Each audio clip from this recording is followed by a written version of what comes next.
Good morning, dear students. Today we will read from the next page, next paragraph. Yesterday I have taught you that how the narrator, who was a thief, escaped from the Anil's house and missed his train.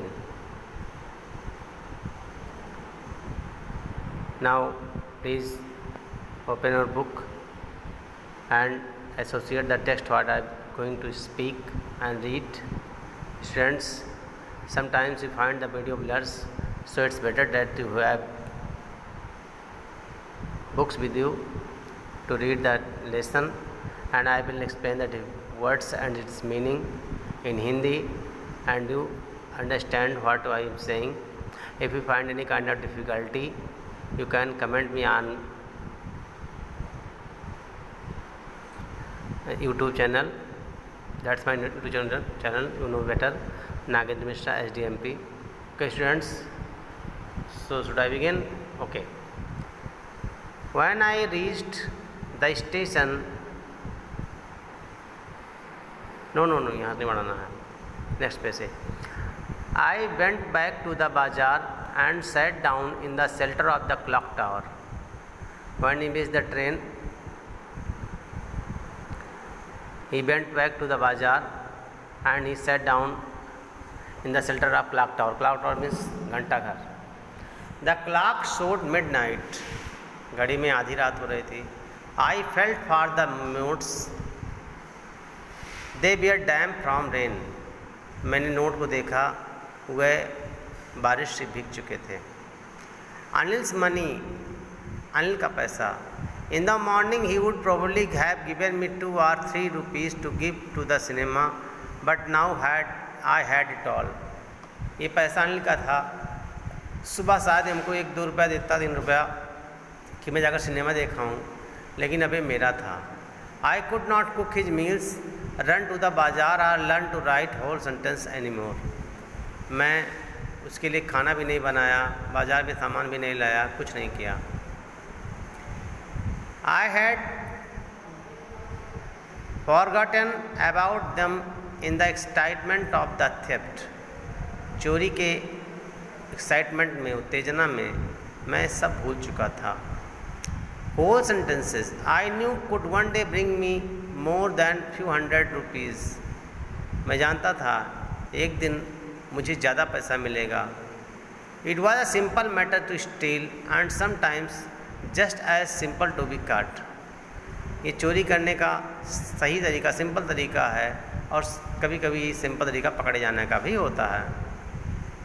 But to be a really big man, a clever and respected man was something else. लेकिन वो अच्छा आदमी था, respected person था. I should back to Anil, I told myself, if only to learn to read and write. Narrator सोच रहा है कि मुझे अनिल के पास वापस जाना चाहिए.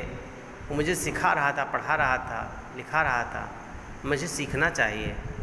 मैं कहाँ चोरी में फंस जा रहा हूँ.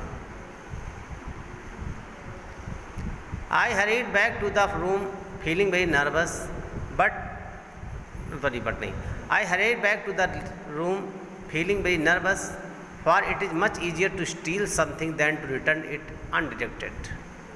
मैं वापस जा रहा था तो बहुत नर्वस हो रहा था, क्योंकि कुछ चोरी करना बहुत आसान है, लेकिन इसको वापस लौटाना हुआ अनडिटेक्टेड बड़ा कठिन. I open the door quietly. मैंने अनिल का दरवाज़ा खोला चुपके से. Then stood in the doorway में खड़ा हुआ. In clouded moon light Anil was still sleep. अभी मून लाइट में सो रहा था. I crept to the head of the bed and my hand came up with notes. मैं बेड के हेड के पास, जहाँ बेड होता है नहाना, वहाँ चला गया. मेरे नोट पर मेरे हाथ गए. I felt his breath on my hand. मैं उसकी सांसें अपने हाथ पर महसूस कर रहा था. I remained still for a minute. मैं 1 मिनट चुप रहा. Then my hand found the edge of the mattress. उसके बाद एज में छोर होता, किनारा, मुझे गद्दे किनारा मिल गया. And I slipped under it with notes. और मैं फिर उसी में जहाँ नोट रख दिए, जहाँ पर नोट उठाया था. I awoke next morning to find that Anil had already made the tea. मैं अगली सुबह जगा तो देखा कि अनिल चाय बना चुका था. He stretched out his hand towards me. There was a 50 rupees note between his fingers. उसने मेरे और अपना हाथ बढ़ाया. उसके हाथ में 20 रुपये का नोट था. My heart sank. मेरा दिल बैठ गया.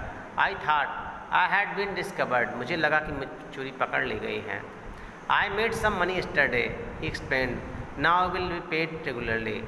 मैंने कल कुछ पैसा कमाया है, अब तुमको रोज़ पैसा, मतलब नियमित रूप से पैसा मिलेगा. My spirit rose. मेरी आत्मा उठ खड़ी हुई. But when I took the note, I saw it was still wet from night's rain. लेकिन जब मैंने नोट छुआ तो नोट अभी भीगा हुआ था, क्योंकि रात में पानी बरसा था तो भीग गया था. Today we will start writing sentences, he said. चलो आज तुमको पढ़ाएंगे, आज तुमको बताएंगे कैसे सेंटेंस लिखा जाता है. Today we will writing sentences, he said. He knew but neither his lips nor his eyes showed anything. वो जान चुका था कि मैंने चुराया, लेकिन उसकी आँखों ने और उसके होठों ने कभी इस बात का इजहार नहीं किया, दिखाया नहीं. I smiled at Anil in my most appealing way. मैंने अनिल के ऊपर अपने तरह से मुस्कुराया. And the smile came by itself without any effort. और ये मुस्कुराहट अपने आप आई, मैं लाया नहीं था. Students, please read it again if you find any kind of difficulty, and you can comment me on my WhatsApp, or you may comment me on my YouTube channel too. Okay.